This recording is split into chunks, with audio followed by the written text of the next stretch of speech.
In the realm of power, words are a weapon. You can either use them for peace or unknowingly create a path to your own downfall. The fourth law of the 48 laws of power says, always say less than necessary. That means, speak only what's required, and even then speak a little less. Why? Because when you speak less, you become a mystery. And mystery breeds fear, commands respect, and gives you control. Imagine two people in a room. One is talking continuously, stretching every sentence, explaining himself, trying to prove his point. The other sits calmly, speaking only when needed. Now ask yourself, who seems more powerful? Most people fear or admire the one who speaks less but makes each word count. Speaking less is a signal. It tells others you are composed, deliberate, and patient. There are countless examples in history that prove this principle. Napoleon Bonaparte, a brilliant general and ruler, once said, "The man you fear is often the one who speaks least." His silence, his calmness, created uncertainty in the minds of others.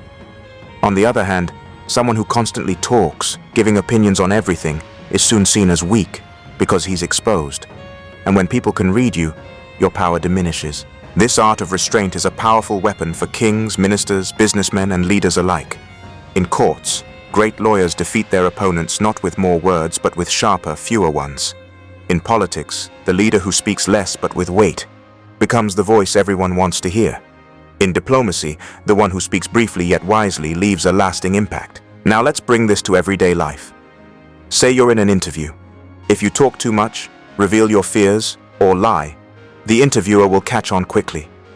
But if you speak calmly and to the point, you appear mature and confident. In relationships too, someone who argues constantly, defends themselves repeatedly, begins to seem insecure. But someone who maintains an air of mystery, who speaks less but with depth, that person becomes attractive and commanding. Another deep truth of this law is, you can avoid danger through silence, but once a word is spoken, it cannot be taken back. The more you talk, the more likely you are to slip up. And whether in politics or business, a small mistake can lead to major losses. King Louis XIV of France was famously quiet. He let his ministers speak while he listened. His silence gave him power. He absorbed information and delivered final decisions with authority. His calm became his control. Another benefit of speaking less is that it encourages others to open up. When you say less, people feel uncomfortable in silence and begin to talk. That's when you learn about their intentions, their strategies, and even their weaknesses. It's a psychological tactic.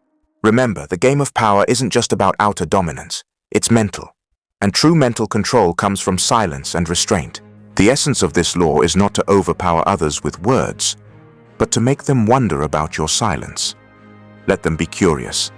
Let them think twice before speaking to you.